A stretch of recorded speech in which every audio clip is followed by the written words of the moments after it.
What's up, guys? And today we're back with another video. And today, we're looking at potential offers for Max Scherzer, because reported earlier, Max Scherzer is going to the Rangers.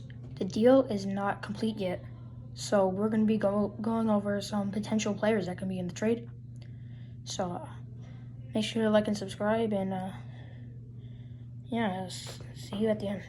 Max Scherzer, a 39-year-old pitcher from the New York Mets, has been traded to the Rangers. The Rangers are going to be big buyers at this deadline, and the Mets already are going to be big sellers.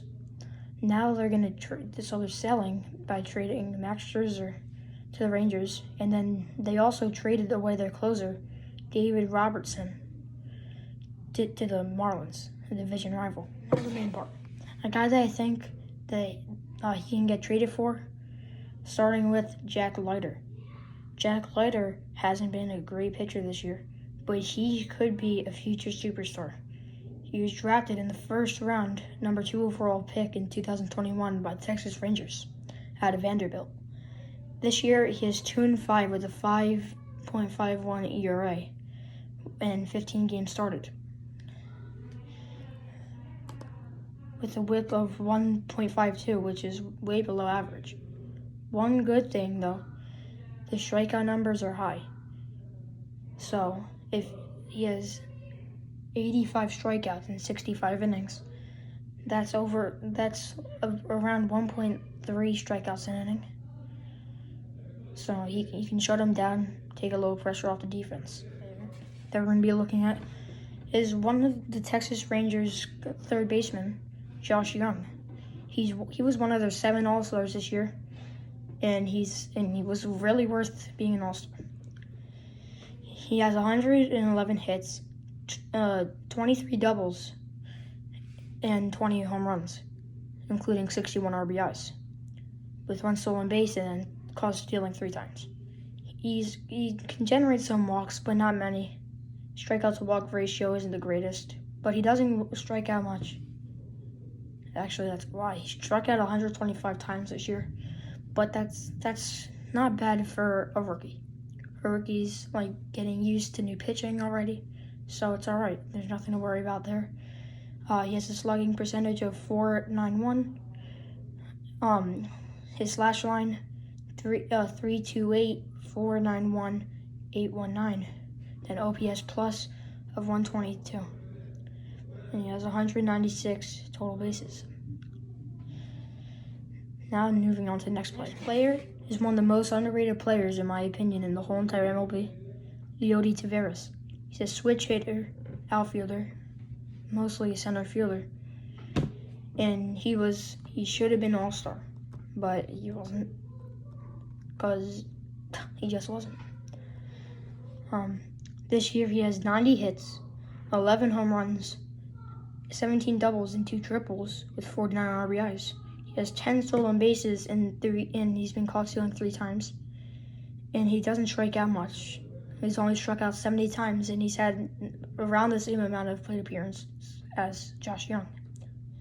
And he also has 21 walks. He's batting .279 with his slash line of 323, 323, 446, 769. Nice. With OPS plus of 109 and 144 total bases in 88 games and 348 plate appearances for the Texas Rangers this year. And he is also part of the club, which isn't exclusive because everyone on the Rangers has it, the 10 Homer Club. He joined it a while back. And he's been a little bit cold, but it doesn't mean that he can't get hot. What we're looking at is Ezekiel Duran, which was in the Joey Gallo trade. He was drafted by the Yankees. So last year he had a small sample size, but he did play. He played in many positions. I can't think right now. He played second base and he played third base. Last year, and now this year plays a lot of positions. Shortstop, left field, second base, first base, so he pretty much can play anywhere that you want him to. So he's a great utility player. He has, in 81 games, he has 82 hits, 17 doubles, triple, 13 home runs, and 38 RBIs with 5 stolen base, but he's been called to like 3 times, so his stolen base percentage is pretty low. He's only walked 15 times, and he struck out 82 times.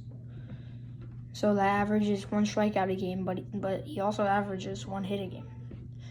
He's batting .287 with a slash line of .330 for 98.20, with OPS plus the same as Josh Young, 122. OPS plus 140 total bases, and he's been hot recently. He was cold to start the year, but he's been on a very good hot streak. Hitters have great splits, except for Josh Young. Josh Young only hits lefties very well, and then the rest of them, they can really hit both sides.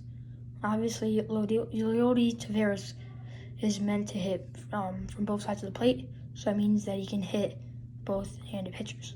So Ezekiel Duran, he struggles a little bit against righties, but that doesn't mean that he can't hit against them.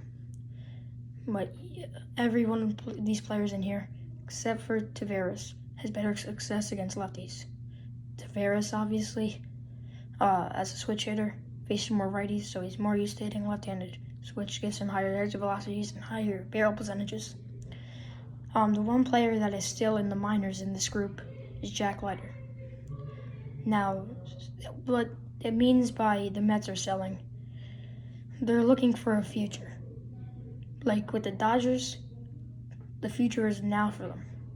And so, like the Rangers and then the Orioles they're just going to be good for a while. Now let's just go look at the next thing that you definitely will not be seeing getting traded, such as starting pitcher Nathan Eovaldi.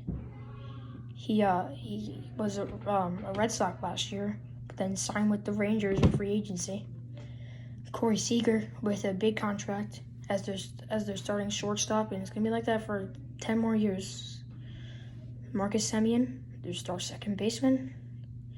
Adolis Garcia, the league leader in RBIs, and then possibly Nate Lowe could get traded. I forgot to add him in here. We'll talk about him in a second. Then switch in and catcher Jonah Heim. If you honestly think about it the right way, there's a very low chance that Nate Lowe gets traded into the Mets in this deal, because obviously the Mets have one of the best first basemen in the MLB, if I'm going to be honest, Pete Alonso. Probably just under Freddie Freeman. But Alonso's probably the second best hitter, first baseman in the MLB. He's also on a hot streak. So you don't really need a Nate Lowe, especially since he hasn't been hitting for high average like he was last year. Last year he hit 303 and playing a full season without getting hurt. So the Mets did recently trade away, like I said in the beginning, David Robertson, who has been their main closer. So that could also mean that they want to look for a new closer. So a new potential closer for the Mets. They could turn Joe Barlow into a closer. In his age 27 season, he has just under a 5 ERA, and that is in 13 appearances. It looks like he might be hurt. He has a home run per 9 under 2. He has a whip right around Jack Leiter's 1.5 around there. And 9.2 innings pitched, so he could be hurt right now. I'm actually going to check 1 second. Recently instated him off the 15-day IL due to illness on Wednesday. So that's your answer for that. And now let's look at the next potential closing pitcher that the Mets could get. Guy could really get it done for the Mets. Jose Leclerc, 2.78 ERA in 32 games this season, and 32 and 1/3 innings. He's only allowed 24 hits, 3 homers, and 10 earned runs. Walked 17 guys and struck out 35. with the ERA plus of 158, with the WHIP under 1.3. So I can definitely see this guy getting put in the trade for Max Scherzer. Just so you know, as of now, Max Scherzer hasn't. They haven't announced the players. Maybe by the time they're seeing this, it will be probably. And they could have just announced the player just now, but I'm not really looking at it. But yeah. So I really think that's it for the video. And if I could predict, I think the trade might be. I think that that the Mets might be getting Jack Leiter, Jose Leclerc. What was the guy's name? Leo Taveras. And possibly Ezekiel Duran. But there's definitely going to be 3 guys in that trade, and I think those are the 3: Leiter, Leclerc, and Taveras. So thanks for watching this video. I put some time in it, and yeah, peace out. Not a single person watched for an hour and a half, so just a heads up, watch the stream tomorrow for my life, alright? Peace out.